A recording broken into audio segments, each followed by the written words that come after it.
चला बघूया उकडीचे कानुले कसे करायचे। सगळ्यात पहिले आपल्याला एका पातेल्यामध्ये गूळ घालून घ्यायचा आहे। गूळ छान वितळला की त्यामध्ये ओलं खोबरं खिसून ते मिक्स करून घ्यायचं आहे। त्यानंतर ते थोडंसं शिजलं की त्यामध्ये आपल्याला वेलची पूड ॲड करायची आहे।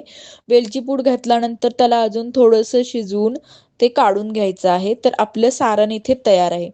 तर आता आपल्याला एका पातेल्यामध्ये पाणी गरम करत ठेवायचं आहे आणि त्यामध्ये मीठ घालून घ्यायचं आहे। त्यानंतर तांदळाचं पीठ चाळून घ्यायचं।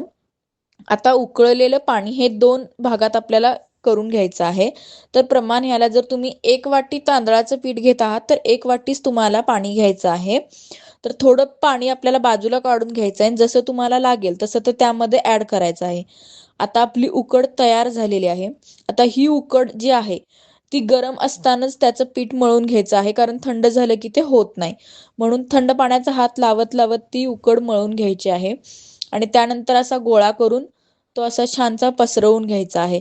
आता या ठिकाणी थोडंसं माझा व्हिडिओ मला नीट करता आला नाहीये आणि मी खूप नंतर बघितलं, त्यामुळे मला परत शूट करणं पॉसिबल नव्हतं।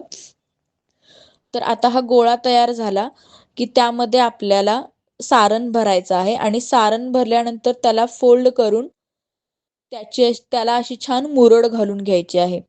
आता जे असं म्हणतात की नैवेद्याचे जे कानुले असतात त्यांना मुरड घालायची नाही, म्हणून मी तसेच बिना मुरडेचे सुद्धा कानुले नैवेद्य दाखवण्यासाठी केले होते।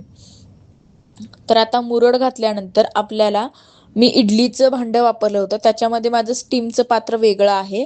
तर इडलीच्या भांड्यामध्ये पाणी गरम करून ते असं उकडीचं भांडं ठेवून त्याच्यावर ते कानुले उकडून घेतलेले छान आणि तयार झालेले आहेत आपले उकडीचे कानुले।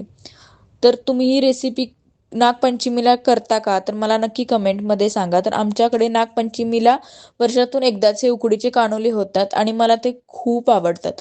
तर तुमच्याकडे नागपंचमीला कोणता पदार्थ करतात ते मला कमेंटमध्ये नक्की सांगा। थँक्यू. Thanks for watching.